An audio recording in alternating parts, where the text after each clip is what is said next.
నగరంలో వెళ్లే పనులకు ఆలస్యం అవుతుందని త్వరగా వెళ్లాలి అనే ఆతృతతో రాంగ్ రూట్ లో వెళ్తుంటారు. యూటర్న్ తీసుకోవడానికి బద్ధకం అనిపించి రాంగ్ రూట్ కి మొగ్గు చూపుతారు. రోడ్డు ప్రమాదాలు ఎక్కువగా శాతం రాంగ్ రూట్ డ్రైవింగ్ తోనే జరుగుతుంటాయి. ట్రాఫిక్ నియమాలను మరింత కఠినంగా అమలు చేసేందుకు ట్రాఫిక్ పోలీసులు నిర్ణయించారు. నిబంధనలు ఉల్లంఘిస్తూ రాంగ్ రూట్ లో ప్రయాణిస్తున్న వాహనదారులపై కొరడా చులిపారు.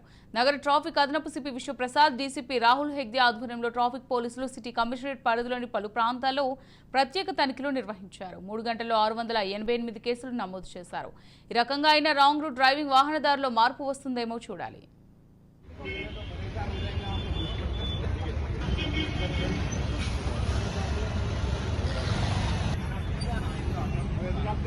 बनी